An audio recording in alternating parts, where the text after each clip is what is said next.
Radio Beograd, dramski program. Radio Televizija Srbije, redakcija dramskog programa. Zvezdani časovi. Snežana Kuturički. Stanislav Vinaver, Gromobran svemira. Repriza.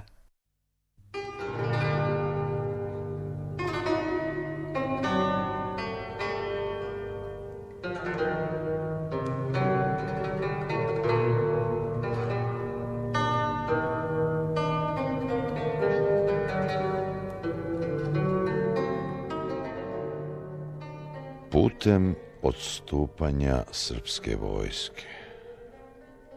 Skadar, oktobra 1926. U Podgorici se nekoliko nas dogovaramo da obiđemo Skadar i vidimo put kojim smo pre nepunih 11 godina odstupali sa srpskom vojskom. Dobijamo putne isprave, uzimamo jednog fenomenalnog šofera Ćamila, koji je posle sa svojim Fordom činio čudesa. Drugi nas šoferi odvraćaju, nećete proći, ne valja put, pokvaren je veliki drveni most na Humu. Ali mi, uzdajući se u Ćamu, polazimo. Od Podgorice, čini mi se, prepoznajem svaki kamen, svaku čuku, svaki venac planinski, svako polje. Eto, tu smo logorovali. Odatle smo krenuli, gladni, vašljivi, goli u snežnu Albaniju. Pratio nas je ledeni vetar sa ovih istih golih plavih kosa, koje sad izgledaju tako živopisne, naivne i kao da su zaboravile jad što nam pričiniše. Da, te planine mirno se pružaju, tako su spokojne, kao da između nas nema ni kuća, ni obala divljeg jezera. Takve su bile i pre 100 i pre 1000 godina. Sada gledam pejzaž spokojno i sigurno, a u meni se budi sećanje na ove iste krševe, ali potpuno drugačije. Oni su bili jedinstveni, neiskazani i sudbonosni. Sada su kao i sva ostala brda i plata na svetu. Oni se bude u meni i svaki čas ih upoređujem sa ovim novim, ravnodušnim i hladnim svedocima. Kao da sam se dvostruko uhvatio za ova brda sa dve duševne niti, jednom starom, osetljivom i trepetnom, i drugom, današnjom, sigurnom i moćnom. Nad liticama, nad klancima duhovi kruže. Njih se ne tiču prolazni zanosi.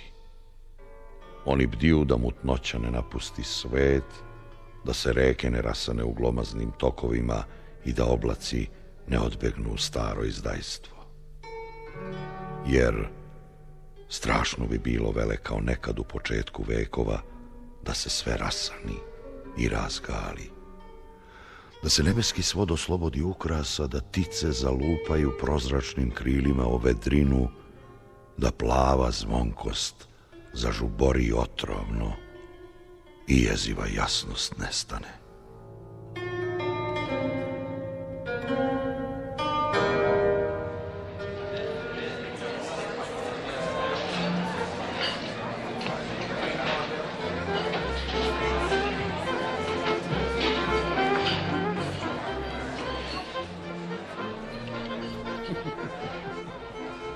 A vi šta ćete, gospodine Vinaveru? Gospodine Vinaveru, da li me čujete? Isto. Da, isto.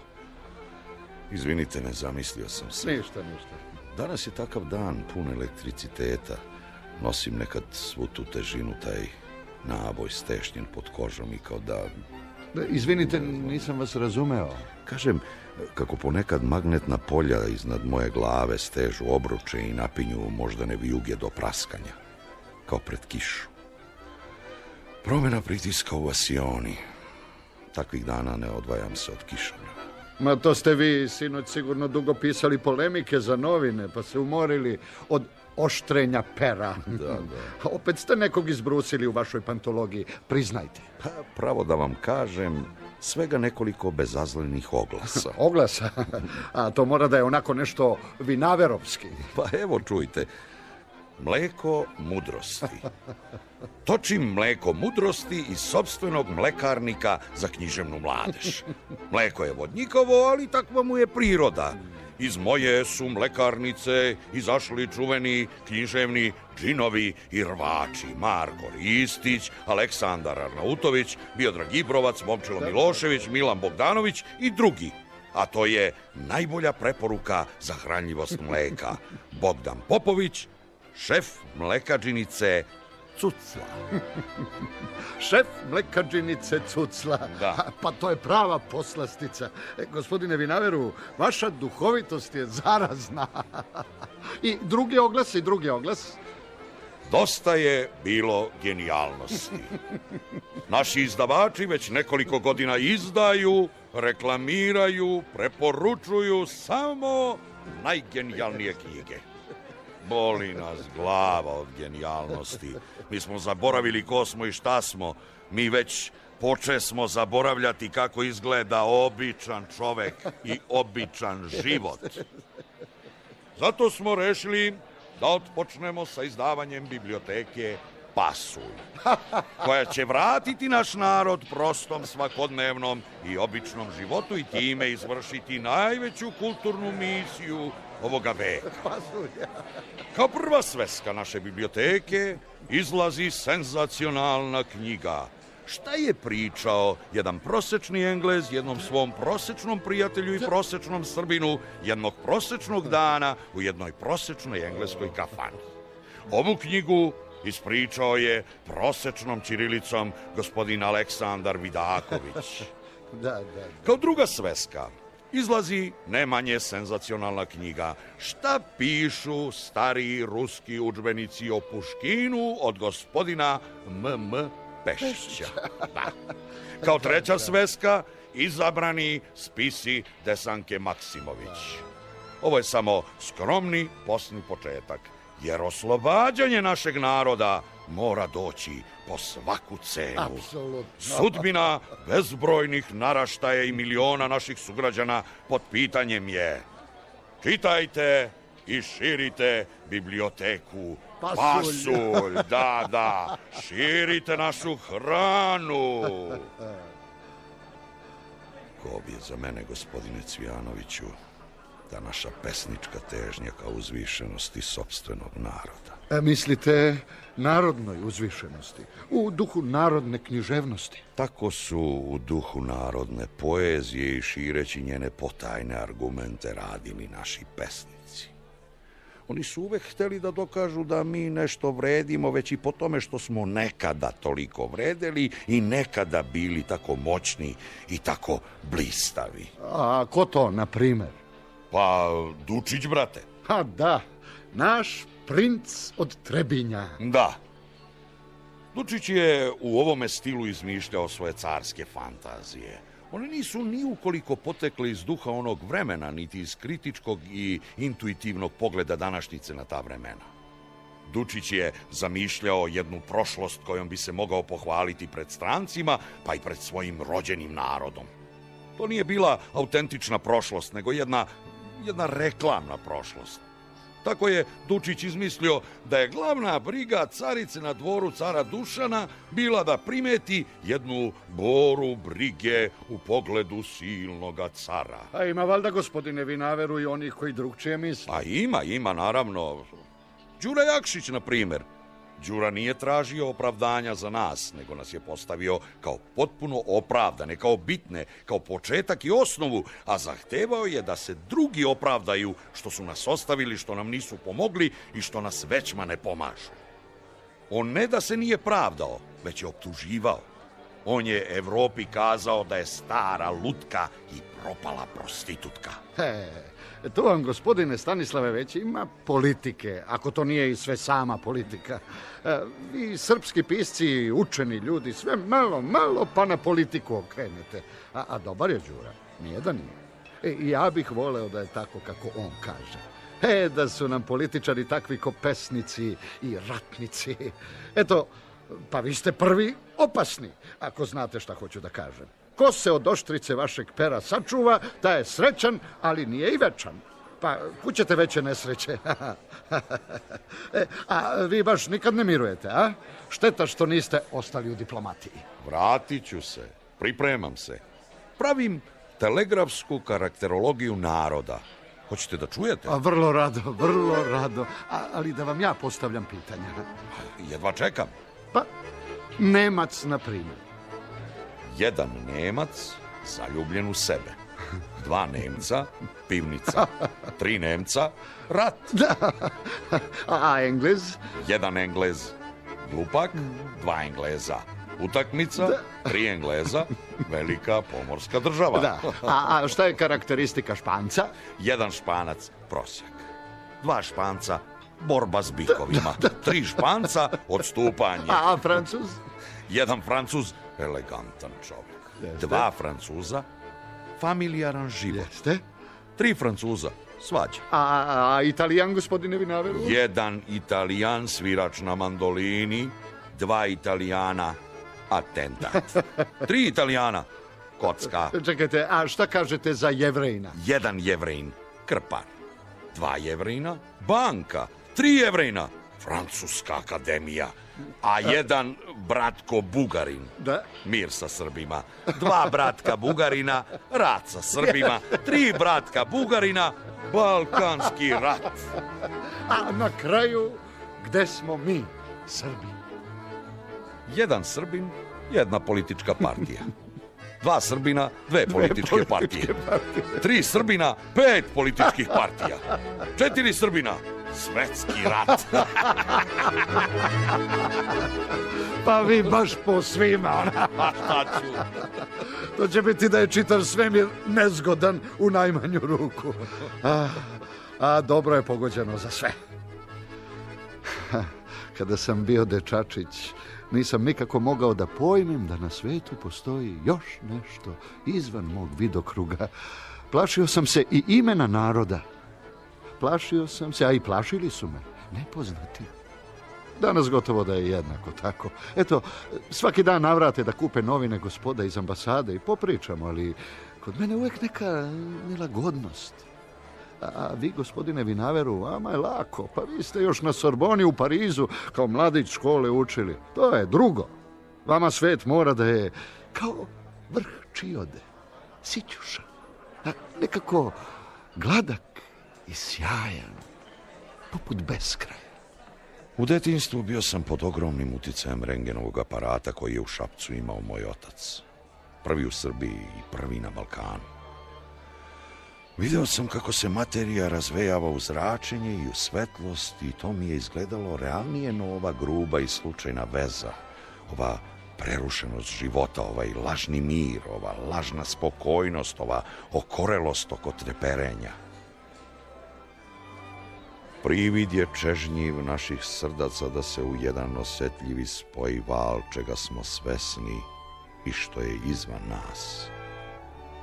Privid je svetli nebeskih sazvežđa da se u jedan vidljiv okuje svod daleka prošlost i svako sad. Privid je slatki smernog pesnika da se kroz isti zlatni ostvari stih sve zvonko, što je istine zrela svest.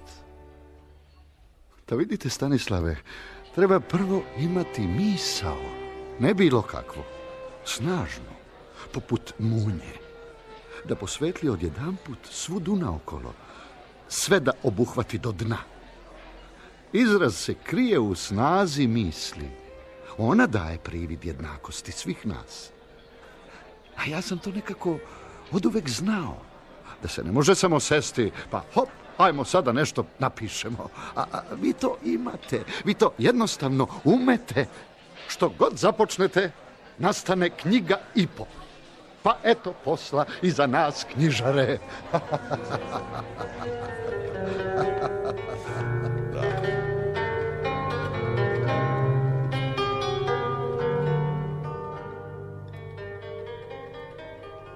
Ova brda strma i ni po čem značajna bila su veliki i jedini svedoci naše patnje. Ta patnja diže se sa njih vetrom, briše sve ove kukavne straćare, pekarnice, bunare, dućančiće. Ostajemo nasamo sa mahnitim talasanjem divljeg terena koji se baca u mutno jezero. Naš auto juri drumom koji načiniše Austrijanci, koga ne beše onda. Mi smo odstupali kroz ono blato, kroz onaj glib, one sumorne lokvanje i trske, kroz onaj očajnički monotoni treset, bez linije, bez jasnog obzorja, bez jednog svesnog predelskog izraza. Ta mutna, troma i tmurna, strašna oblast bara i gliba, prepuna konjskih naduvenih leševa, raznih bačenih ostataka, fišeka i redenika, torbica i krpa, nabačenog pruća i lesa, lagano je drhtala pod nama i u nama osvajala nam celu svest i svaku misao. Kao da smo, od kako se rodismo, oprezno i teško gazili kroz glib, od kojeg se otimamo preko lesa koji nam služi jednako za neverne i sumnjive mostove. A sada u autu drumom jurimo, jedva stižemo da bacimo pogled na lokvanj i trsku, na zadrhtale, bolesne površine naše grozničave zemlje, koja se ovde u ovom blatu najjadnije osjeća i najrovitije. Zemlja je bolesna, a ne mi. Ostavljamo bolesnicu, ostavljamo i staru uspomenu na sebe, jednoga zaglibeloga, bašljivoga, polumrtvoga vojnika, koji se probija kroz skal, kroz roviti mulj, kroz ogromne leševe konja, nepostojanim, krivim bludnjama. Kao da sam samog sebe ostavio u glibu i kao da sam sebe oslobodio, postavio u auto i poveo.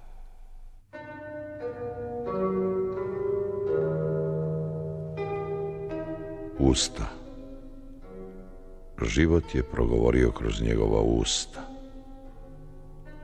Osjeti smo kako reči kao otrovni pauci ujedoše noć. A ipak noć, noć, noć, noć. Kao ugljeno crna griva besnoga paripa koji juri kroz nedogledne stepe, ošinula si nas po duši. O noći, noći.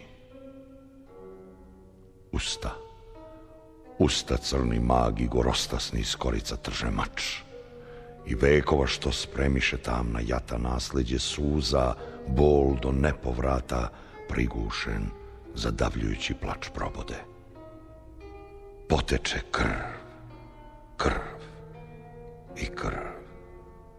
I stade noć teška, i potonu noć teška u provalije tamne, ali se mi pogleda smo ubezeknuto, jer nismo bili za dan, za pir. Nad nama beli zasvodio se mir. I zalud zvonjahu zvona na veselje na dan vaskrsenja. Kao aveti smo bili, kao priviđenja.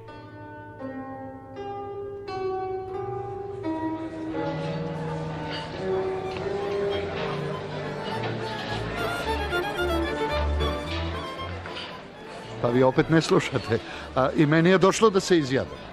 Ne može svako ni pesnik da bude. Zato je potrebna snaga misli. To sam hteo da vam kažem. Čovek onda i temu, i ideju, i korene poput spleta krvnih sudova nosi u sebi, a ovako sve na silu smišljaš i tražiš, pa to sve onda ispadne nekako kao sapeto, veštačko. Eto, neki dan spomenuste stari srpski način i Vizantiju. I gospodin Bojić je dosta često spominje. Ja sam držao da je Vizantija potrebna da bismo osjetili kroz nju i njome stari srpski način i da bismo obnovili tradiciju jezika koju je pretrgao Vuk. Bojić je hteo da bude veliki pesnik. Ja sam hteo da budem pravi pesnik. Obojici nam je izgledalo nemoguće biti ono što treba da budemo bez Vizantije. Bojiću zbog teme, velike teme predmeta, meni zbog tkanja jezičkog. Ja sam govorio da treba tražiti tehniku srpskoga stiha možda u starim tekstovima. U takvim momentima bio mi je mrzak Vuk Karadžić i njegova reforma. Čitao sam Svetoga Savu, Domentijana, tražio sam kod Novakovića kako su izgledale krmčije i zakoni.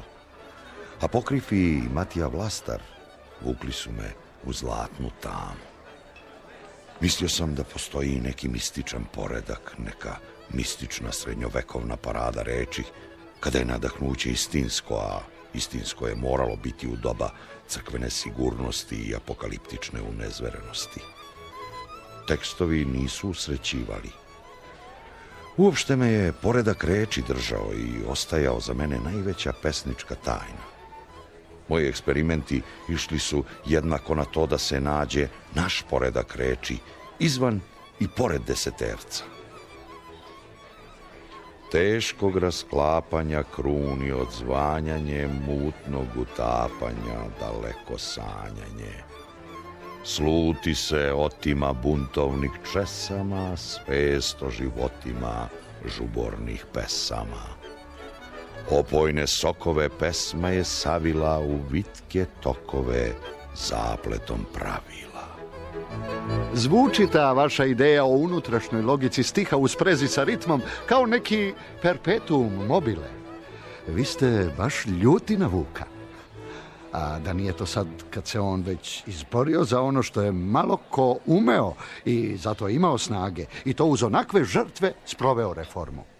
On je takvu reformu načinio baš zahvaljujući svojoj racionalnosti i po meri racionalnog.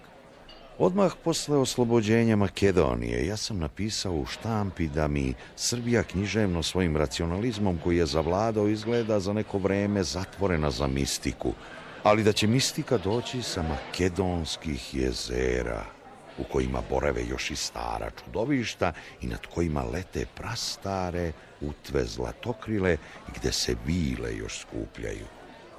Sećam se da sam ovim podliskom i ovim rečima postao najsmešniji u Beogradu.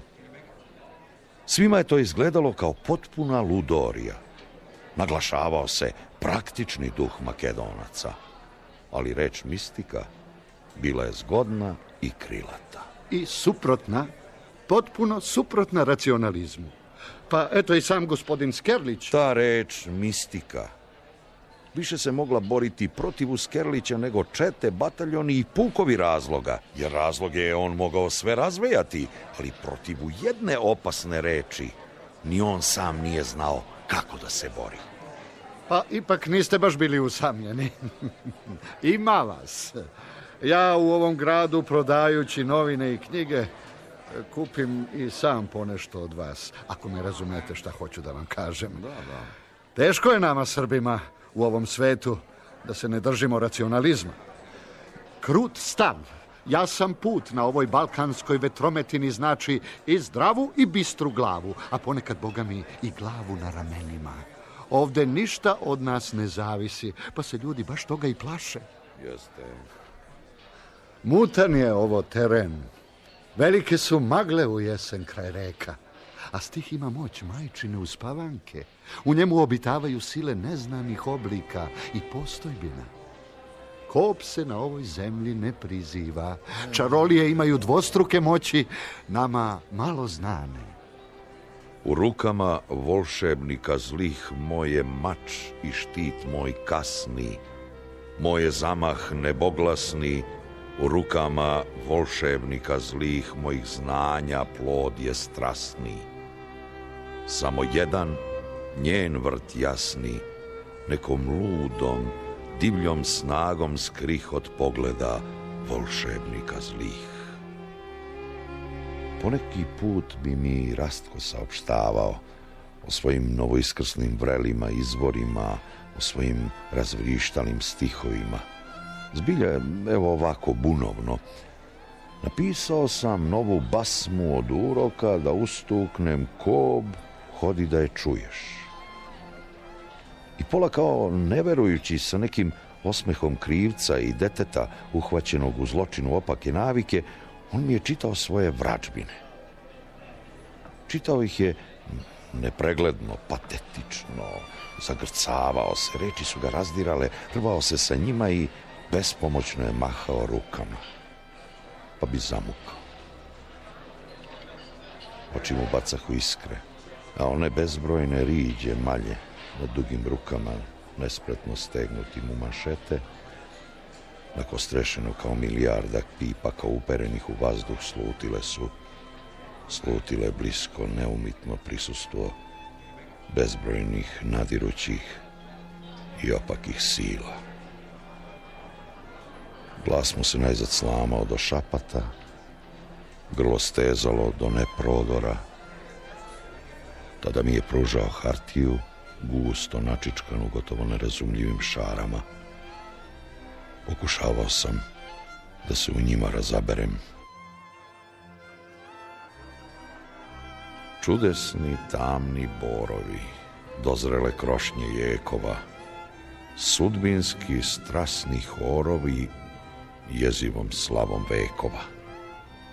Čiju li pesmu vijete, zelene gore sumorom? Koje li slutnje umorom dublju vi tajnu krijete? Pod vama plave bezdani zemlje zvuke upila, muzike prostor zvezdani gluha su grotla skupila. Žedne su svesti hukova zvezde beskrajnih plesova, drhte od ludih besova, stabla prepuna zvukova.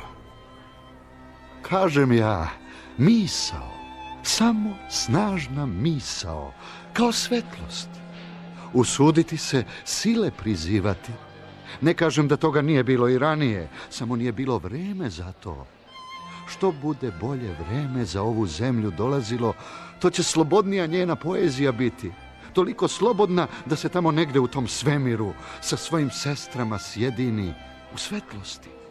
Ceo svet, sva iskustva, sve snažne misli, kao praiskonski ritam i... Tako sam ja sa svoje strane očekivao jednu poeziju koja o najvažnijim stvarima ne bi govorila, iz koje bi se te najvažnije stvari osetile, kao more noću čije se granice ne vide, a čiji šum čujemo.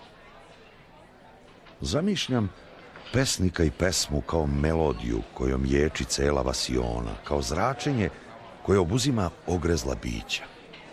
Pesnik teži da obuhvati celu vasionu. On do toga neće doći, ali da on tog osjećaja nema, ne bi ni pevao. Ja lično više volim da čitam nego da pišem i da sam našao pesnika koji izražava ono što ja osjećam, nikad mi ne bi palo na pamet da pišem pesme. O pesmo moja, meno bez mena, o pesmo moja čudna bez čuda, trepete modri tamnih plamena, požare crni, muziko luda.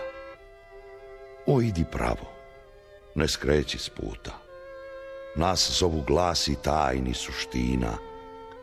O, boj se strasti, vihornih knuta, boj se dubina zemskih visina. O, idi pravo, ne među tuđine.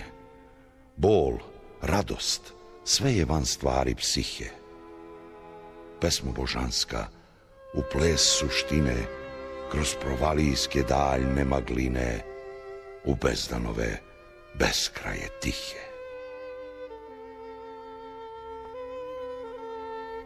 Gospodine Vinaveru, da požurimo, zakasnit ćemo. Sudnica će biti krcata. Sve vaša bratija. Nije mala stvar tužiti onakvog lingvistu kao što je Belić. Zaboravili ste, evo. A da, moj kišobran, moj gromobran. A dobro mi dođe i kad pada kiša. Od svih svemirskih nepogoda se jedino od kiše možemo zaštititi. Izveštavam, poštovane mušterije, da mi je prispela jedna partija novih vaseljena u raznim bojama, svemira malih i velikih i prvoklasnih haosa i da ću ih krčmiti na malo i veliko po znatno spuštenoj ceni. Vršim opravke starih svetova, instaliram svetske gromobrane i zvučne kataklizme, veza sa zlim volšebnicima. Kosmički institut Kopelius Stanislava Vinavera. U životu se često izlažem neprijatnostima. Šta li je to? Moja narav, temperament, usud? Đavo će ga znati. Nije lako za istinom poći. Znate vi to? Nekad kao da je jednostavno istina na jednoj strani, a na drugoj sve ostalo. Ali zar je to tako lako i kad je umetnost u pitanju? Kako onda na polove rastaviti se? Kako onda biti spreman za bitke? I da li ih ima? Eto, na primjer, vi ih možda baš tim amrelom privlačite. Jeste li ih baš uvek hteli u životu? Hteo sam kružni let, krivi spoj, svedodirno podrhtavanje, blisku slutnju, slom i rastav. Hteo sam nešto magnoveno i trepetno. Ma ko pobedio? Postoji izvesna bolećivost zbog pobeđenih. Nisam hteo pobede, nego igru. Nego jednu prečišćenu zbilju koja se gnuša toga da uvek moraju biti dva tabora, dva junaka. Otpor i ono što ga uklanja.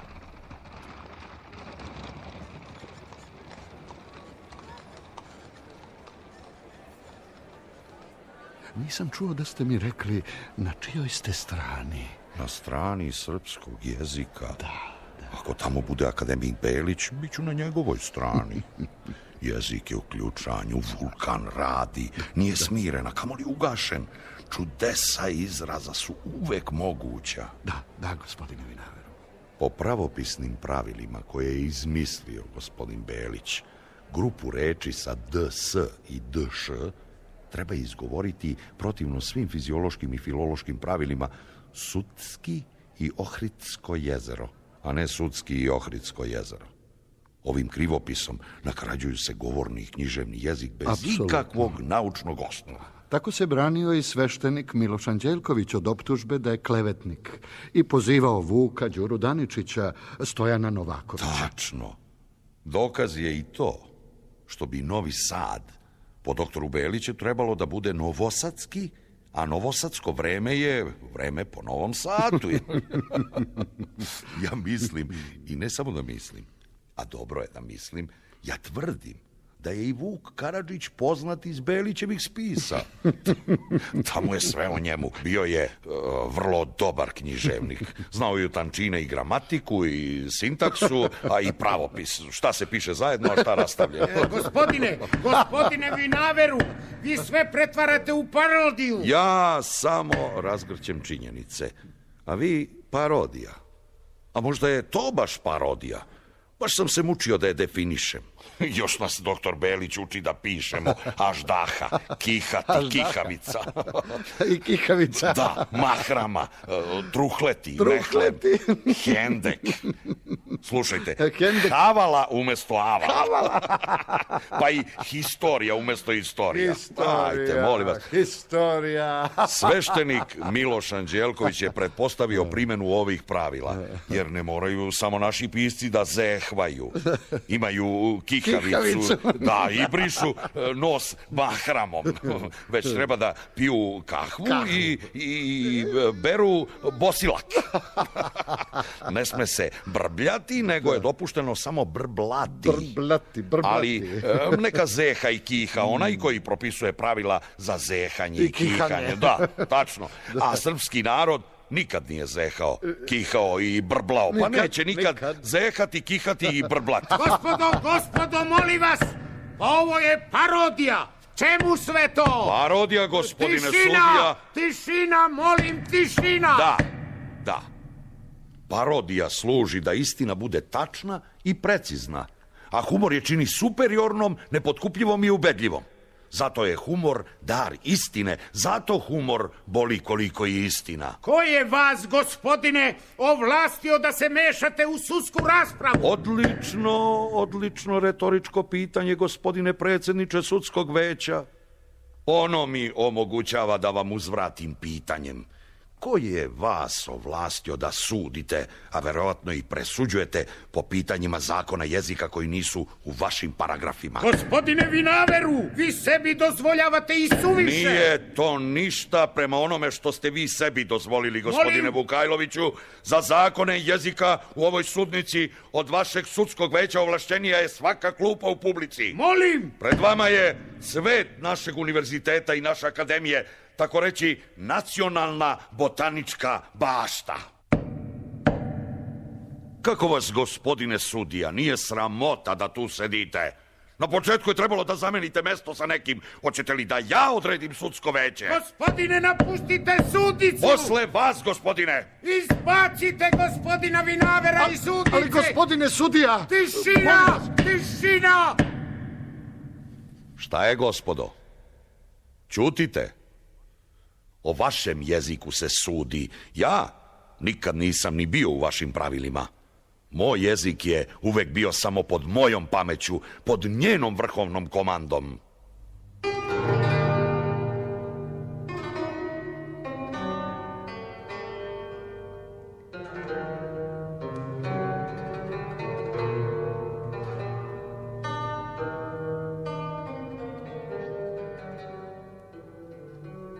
Vidim sebe i kažem, gledaj, moraš da gledaš, izdrži. Dođe mi da ne izdržim. Predeo je divalj, surov, nimalo lep. Na njemu je žig prokletstva. On je pust. Tek jedna karaula, tek jedna ptica. Kroz divlju zonu jurimo između divljih žbunova nara. Divlje patke tresu krilima nad mračnim i jezivim jezerom. Planinski povijarci su goli i suri. Negde opažamo dva arnautina koji se odmah sakriše. Sve priče stražara dođoše nam u pamet. Ćamil je ubrzao let. Teško da ima divljega predela. Teško da je gde je voda tako olovna, da je planina tako mukla, ljuti žbun tako plaho samotan, da je plod uzbra smo ga tako gorak i jedak. Celu smo ovu opaku Albaniju osetili na nepcu. Opet useda smo u benzinska kola, opet jurimo, opet izlaze pred nas aveti i mi sami među tim avetima smo. Najzad se pojavljuje divlji grad Skadar na Bojani. Pozdravlja nas gorda ruina sa golog brega nad rekom Potavnelom. Već je noć. Ulazimo u mračni, porušeni Skadar. Vreme od pre 11 godina obuzima nas potpuno. Tonemo u dvostruki mrak sećanja davnog i večeri današnje. Ko će da nas probudi?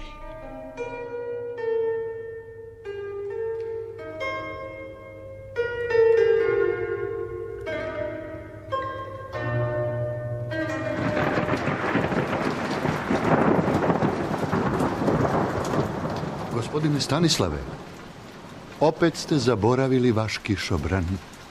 Izvolite. A evo baš počinje pravi pljusak.